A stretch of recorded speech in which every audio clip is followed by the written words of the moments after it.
Okay, let's dive right into this. If you've ever sat down at the very end of the month, stared at your bank account, and just wondered where on earth all your money went, I promise you, you are definitely not alone. I mean, we all know that universal, absolute frustration of trying to stick to a budget, right?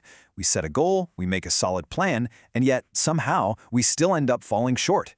Well, welcome to this explainer. Today, we are going to unpack exactly why that happens, and more importantly, how we can actually fix it.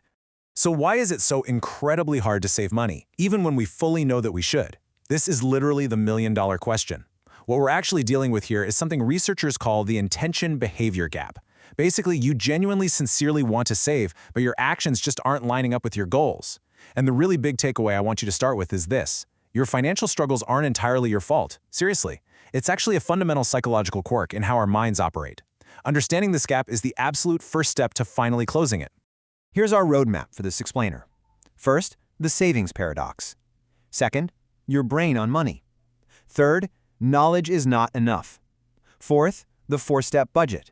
And fifth, hacking your money habits. All right, kicking things off with Section 1, the savings paradox, also known as the intention-behavior gap. So, traditional economic models, things like the life cycle hypothesis, they've always just assumed we were perfectly rational agents, right? That we walk around with perfect information and flawless self-control. But let's be real, human reality is quite different. The truth is, we constantly yield to instant temptation and we chronically undersave for retirement. And here's the thing. These departures from rationality, they aren't just random, silly mistakes. They are systematic, entirely predictable patterns. To really get a grip on them, we have to look at this whole thing through the lens of behavioral economics. Moving into part 2, your brain on money, or as I like to call them, the psychological villains. Let's meet the specific cognitive biases acting as hidden villains against our long-term goals. Now, the absolute most potent barrier to proper saving is something called present bias, and it operates asymmetrically. We sincerely want to save, we really do, but we completely falter the second we're faced with an immediate temptation. This is driven by a concept called hyperbolic discounting. To put it simply, a reward delayed by a whole year feels significantly less valuable to our brains than a reward we can get our hands on today. The psychological distance to those future rewards is totally compressed and uneven in our minds. Think about it this way. Making a commitment to save in the future feels incredibly easy. We all do it. We say, oh, I'll definitely start saving next month. But the actual sacrifice required to save today, that literally feels like physical pain to us. Because the pain of missing out is immediate, and the reward is just some abstract future concept, we fall right into a cycle of endless procrastination. Let's move to the next villain, exponential growth bias. Our human minds evolved to reason about linear interactions, not exponential compounding. Because of this, we drastically, massively underestimate how a small monthly investment grows over decades. When we fail to grasp compounding, our brain plays a trick on us. It tells us the future reward just isn't worth the current sacrifice. So what do? We delay saving, hoping we'll just make larger contributions later on, which, of course, mathematically defeats the entire purpose of compounding time. Then, we have the undersum bias. Now, unlike exponential growth bias, which is a misunderstanding of complex interest, this one is just a failure of basic simple addition. We have this huge propensity to massively underestimate the cumulative effect of tiny, consistent expenses over time. It basically makes us completely blind to the true long-term cost of our daily habits. To really put this undersum bias into perspective, consider this number: 2,000 euros. Skipping just a simple, everyday €5 expense, like, a fancy coffee or a quick grab-and-go lunch, actually adds up to nearly 2,000 euros a year. When you're standing in line making that daily €5 choice, the immediate sacrifice of not getting the coffee seems way too large compared to the $5 you save. But when you look at that annual total, it's a total visual jolt. We're just cognitively blind to how fast these small, everyday numbers add up. Our final psychological villain is mental accounting. This is where we mentally divide our money into different accounts based on completely arbitrary standards rather than treating all our money as equal or fungible.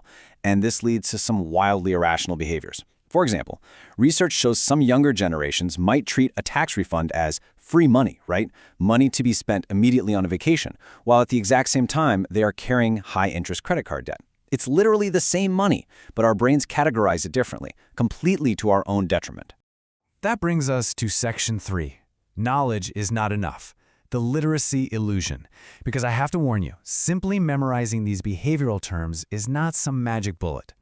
The harsh truth is that objective knowledge alone is completely insufficient without subjective confidence, self-efficacy, and a real emotional connection to your future.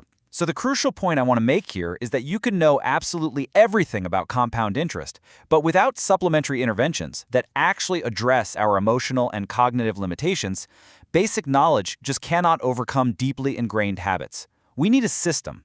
Which leads us perfectly into Section 4, the 4-step budget. This is our antidote. Let's slow down for a second and get methodical. The Consumer Financial Protection Bureau, or CFPB, has designed a really straightforward budgeting process to actually outsmart our biases. Step 1, track all your income.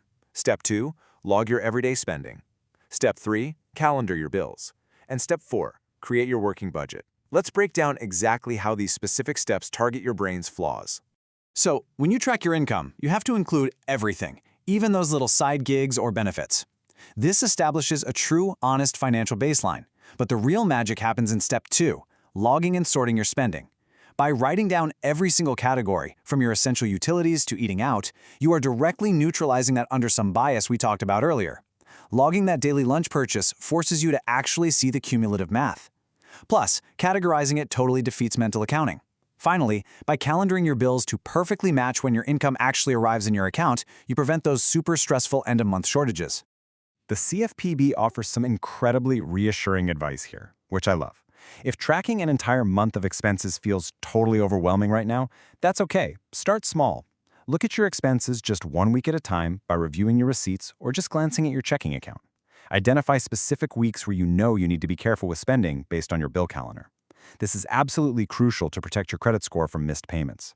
And remember, your budget isn't set in stone. You have to adjust it when your employment changes, or even when your habits change. Finally, Section 5, hacking your money habits. This is all about sticking the landing by using our psychological quirks to our advantage, rather than constantly fighting them. I really want to highlight this quote from the CFPB. Changing your money habits won't happen overnight. Making and sticking with a budget takes effort. I share this to reassure you.